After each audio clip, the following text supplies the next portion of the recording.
Hey Aries, welcome to your March 2019 forecast. Sorry I've been away for a while. Hopefully I'll be back for good now. Um, Happy birthday to the early Aries babies. Let's talk about what's going on in March for you.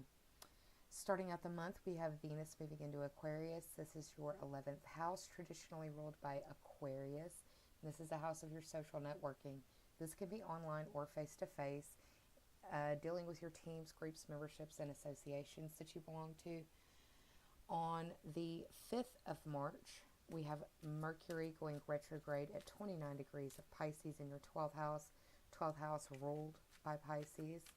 It is the house of secrets, karma, hidden nebulous things, the dream space illusion, delusion as well. Mercury going retrograde in Pisces. Mercury in Pisces, regardless, is kind of foggy communication. Mercury retrograde in Pisces is super confused communication, not very clear communication, or getting a lot of dreams, giving you communication, getting communication through your dreams, or the dream state. Might be a good time to have a dream journal next to the bed, or when you pick up your phone when you wake up in the morning, if you're one of those. Do a quick journal note of what your dream was if you can remember. You could learn some things, revisit some things, heal some things. Because Chiron just recently moved from the 29 degree of Pisces to the very, very, very beginning of Aries. So it's like Mercury is tying up the last little bits of communication or resolution, reflection needed on the Chiron journey, amongst other things. Gonna pull the bottom card for the theme, top 3 for clarity. Also going to pull for you the Sage Goddess Gemstone Oracle cards, and we're going to continue talking about some astrology. On the 6th of the month, we've got Uranus moving into Taurus. This is your second house, and this is going to be a long-term transit. Uranus will be hanging out in this area of life until 2025. So Uranus is there to liberate you from things that you need to leave or let go of. Second house, this is the house of Taurus. This is your money, your love, your values, your possessions. I call the second house the house of mine. Whatever you would introduce, identify, or claim as mine would fall under the second house, in my opinion. So there's your oracle card from the deck. I'm also going to pull some, well, I'll wait for that. I'll wait on the other side for the Lenormand, because while I was away, I started learning how to read the Lenormand deck, and I want to use that as a clarifier for y'all in these readings. So, Uranus, second house, going to be there till 2025.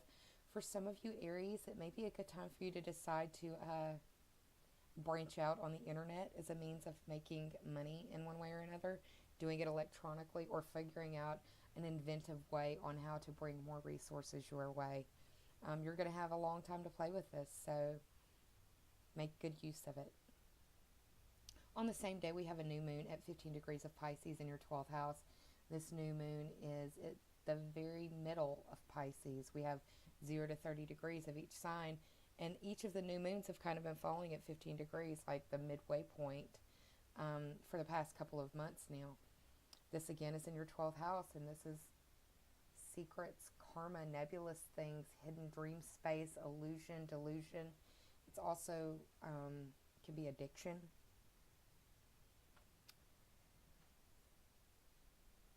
It's a very difficult house to see. It would be like trying to see the bottom of the ocean, see the floor of the ocean from the perspective of the boat that you're in. It's just not going to be very easy to see. But a new moon seed is being planted in that 12th house of Pisces. So try your best to use it for co-creation. This is where, when knowing astrology in your chart is a good thing, so you can try to work with the timing and the cycles as best as you can. Understand that Mercury is going to be retrograde, so anything that you start new at this time is going to be revisited. But you can't put your life on hold. So do what you need to do, but understand You may not be clear on what you're doing, and you may have to revisit it. On the 20th, we have the sun moving into Aries. This is officially Aries season. Happy birthday, Aries. The sun moving into the first house, your house, the house of self, your body, your personality, your appearance. You're going to be feeling yourself, and that's a beautiful thing. You're probably going to feel, with the sun in Pisces, it's always a time for rest for Aries babies. But now that the sun has moved into Aries, it's all systems go. You're going to still feel like things aren't firing on all of the cylinders because of the Mercury retrograde. But forewarned is forearmed, and understanding that will help you navigate the energy pretty well, I think. We have a full moon at 0 degrees of Libra right across from you in the 7th house on the 21st of the month. 7th house is ruled by Libra. It is the house of partnership, collaboration, and open enemies or open beef, open legal issues. Could just be your relationships and people that you deal with. It's a broad category. On the 26th, we have Venus moving into Pisces. Again, your 12th house. There's a lot of 12th house focus this March for you, Aries. Venus moving into the 12th house. Venus always softens wherever she goes. So Venus moving into the 12th house could mean that some of you may be feeling a little escapist. Some of you may want to sleep more. It may be hard to do that with the sun being in your house, but you may really enjoy being able to rest as well. Venus rules money, beauty, love, harmony, and in the 12th house is going to soften what has been going on and probably help you navigate that last little bit of Mercury going retrograde, because on the 28th of the month, we have Mercury going direct. Now, it'll have to clear its post-retrograde shadow, and it's all still happening in the 12th house. But again, communication will start to clear up towards the end of March. 12th house, again, lots of focus. Pisces is very much under the microscope, if you will. 12th house issues are going to be playing big for the Aries. Could be that there's some secrets coming out. We have on the last day of the month, the 31st, Mars moving into Gemini, and this is your 3rd house. Whenever I see Mercury or Mars going through the 3rd house, especially Mars, because Mars is like aggressive. This could be aggressive communication, aggressive speech, aggressive dealings with neighbors or siblings or cousins, people in your close local surroundings. I also see this as a transit that would inspire road rage, so be careful with that, especially with Mercury clearing the post-retrograde shadow and things still not being fully clear. That 3rd house is going to be somewhat weak, so pay attention to that. Give yourself a little bit more time and know that whatever does eventually happen is ultimately supposed to happen for your highest good. So with that, let's look at the cards and see what had fell for y'all. Yep. Talking about 12th house, huh? That is the 12th house in a tarot card right there. It's confusion, delusion, cloudiness, illusion, dreaming of things, but not really grounded anywhere. Just saying. So yeah, we've got, for the bottom card, the underlying theme, overarching energy, the moon upright. The moon is a major arcana card. It is the number 18 card. It is reflective of the sign of Pisces, indicative again of a lot of 12th house energy for you. This card really urges you to follow your intuition and your instincts and to respect your gut feeling and to honor it. This could be speaking to the new moon in Pisces. This could also be speaking to the full moon in Libra. Really just depending on how your particular energy has been working out so far.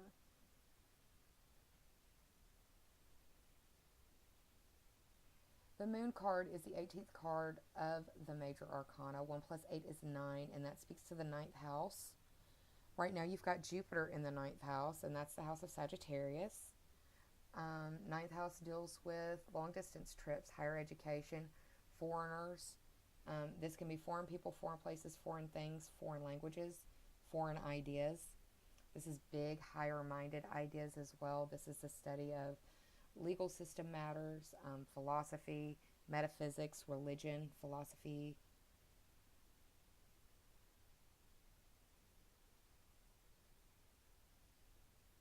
With the full moons being at 0 degrees and the new moons being at 15 degrees, it almost feels like the full moons that we're experiencing are to give us a reset, and the new moons that we're experiencing are giving us a chance to reflect and see if we need to change course or not, and giving us an opportunity to make that intention to change course. Top 3 for clarity. The first is the Page of Wands. I feel like this could be speaking especially to you, Aries. The Wands represents fire sign energy. That could be Aries, Leo, or Sagittarius.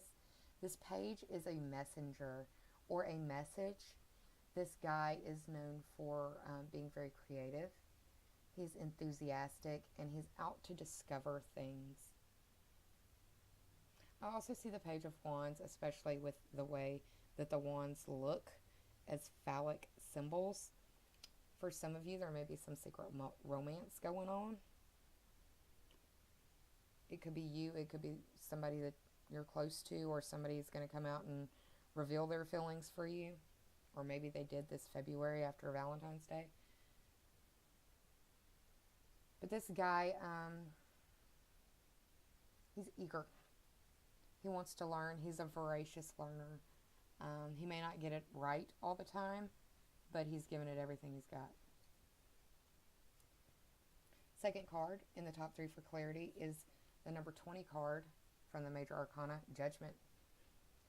See, and this is where I feel like the full moon is coming in as well, because Libra is balancing the scales. It is very much assessment and judgment.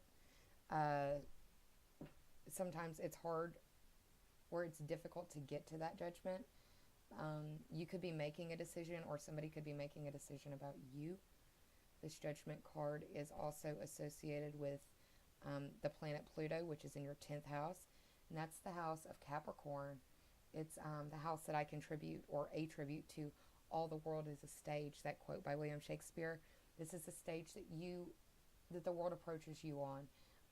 This is how the world knows you, through your career, your status, and this can be relationship status, job status, stuff like that. It's very fluid.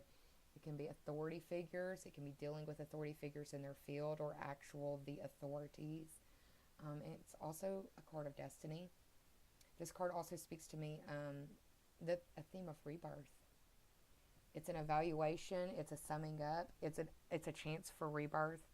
I feel like that's especially speaking to the full moon at 0 degrees of Libra for y'all.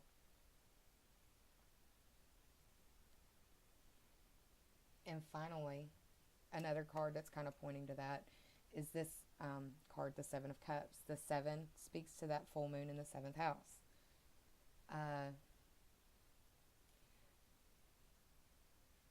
In respect to the cards, the number 7 deals with the theme of faith. And the cups are water signs. That's Cancer, Scorpio, or Pisces.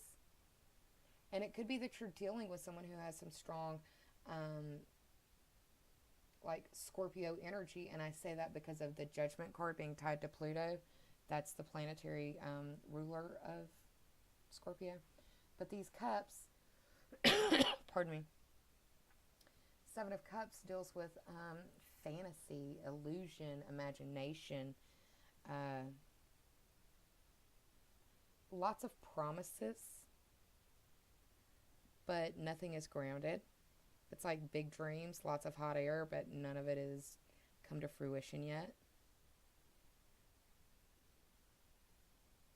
This could also be you literally recalling dreams. But each of these cups is filled with a different thing, and you don't necessarily know what those options are or what's behind each of the doors that you are facing when it comes to making this evaluation, this summing up, this decision point that it looks like you're being pointed to. Now, let's look at your Sage Goddess Shipstone Oracle card, Aries. Chrysocolla. Chrysocolla deals with freedom, the divine feminine, and finding your voice. It helps heal and amplify the vibrations of the throat and heart chakras.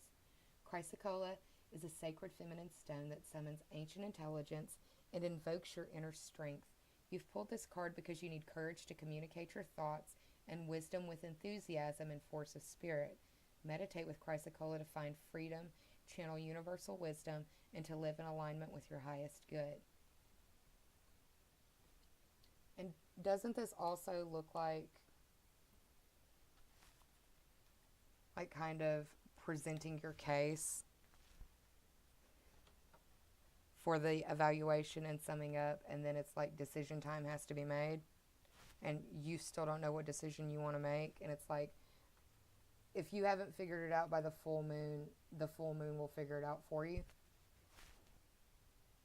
I'm going to pull a couple of Lenormand cards for clarity and try to give you a better idea. Like I said, I just started playing with these. Want to start using them more in my videos, but want to see how you like them too. Not as many of these cards are in this deck as opposed to the tarot deck, and the drawings are actually done by the same artist who did the Rider-Waite Smith. I believe her last name is Smith. I can't recall it off the top of my head, but I'll put it down below.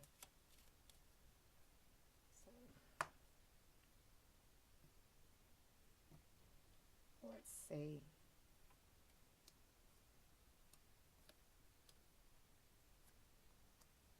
Okay. So these cards are, in my opinion, more salty than tarot cards. They can be rather to the point, and sometimes that's good, sometimes it's not. But there's a lot of information that can come with these cards as well. So the card that reflects the Page of Wands energy is the Bouquet. The Bouquet is the number 9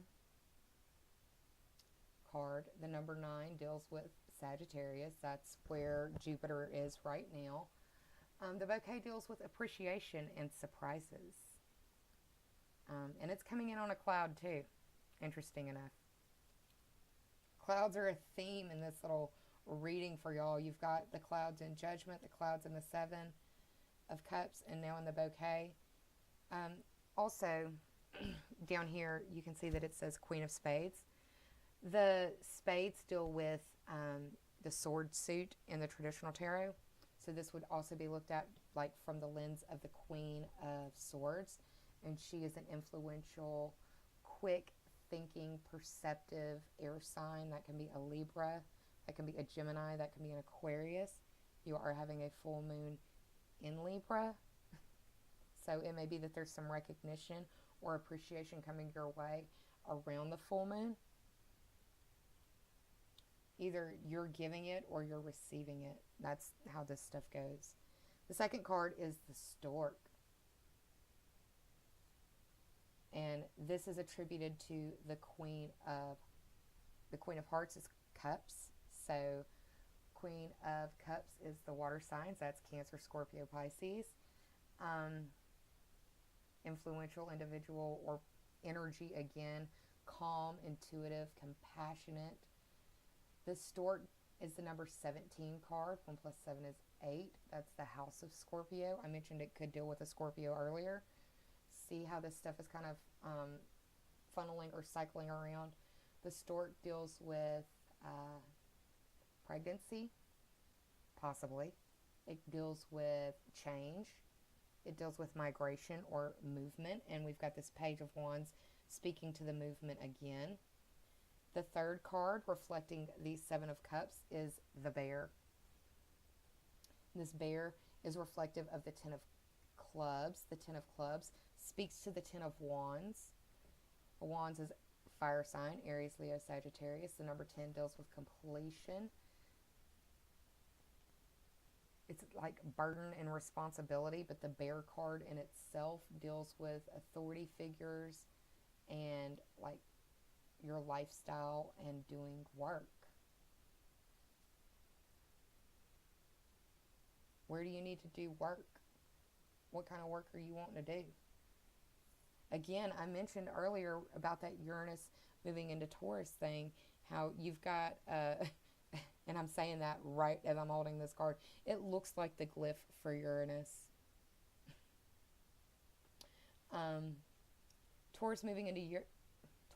Uranus moving into Taurus in your second house on the 6th of the month is opening up a really vibrant energy. It's inventive, it's rebellious, but it invites you to do it your own way when it comes to making your resources and bringing in your own money. The key is the 8 of Diamonds card. The 8 of Diamonds could be 8 of Pentacles, 8 of Coins. The 8 deals with change. That's another word we've heard before, right? Speaking to the Lenormand set. We also had a card break down to the number 8 as well. 8 of Pentacles is education, engagement. It's working on the task at hand. It's not being a master at it, but you're good enough to where you don't have to have somebody over your shoulder to kind of correct you or to guide you. But this key card in itself is the number 33 card. 3 plus 3 to 6. That's the house of your work and daily health and your routines and what you do on a regular basis to make your life work on an efficient level for you. This is so interesting. The key also deals with it's like important and urgent things. It could also be dealing with hidden information or locked stuff. But the key, I feel like you're going to get whatever it is that you need to get by the moon. It's like the moonlight is going to highlight the key, the path, the way, just the way that the card's laid out. So you can kind of see how what I said, the Lenormand cards, these at the bottom, can be kind of salty, but they can also give extra information into the reading as to what's going on. So you've got a lot of 12th house energy astrologically, but you've got a lot of focus as well on your work and your health and how you're going to do it. You may be getting some appreciation. You may be giving some appreciation. You could be moving or dealing with the idea of moving. Mars in that 3rd house at the very end of the month. It could be that you have to get up and move house. It really depends on what's going on in your world, Aries. I wish you a very happy birthday. I hope you enjoyed this reading. If you did, please like, share, and subscribe. And if you already have, I thank you from the bottom of my very grateful heart. I intend on making an eclipse video for y'all as well, but it's not going to be tied to this series. It'll be the next ones that I do, where I'm going to talk about the eclipses that occurred earlier this year, the houses and the aspects that were applied, and pull some cards to give you some clarity on that, or maybe clarity on what you need to do about it now. So, I'm sending you a lot of love. I do hope that you're well, and please be kind to yourself. Please save some of that kindness for others, because we're all going through private battles in our world that some of us may never speak about to another living soul. Take care, y'all, and I'll see you soon. Love you. Bye.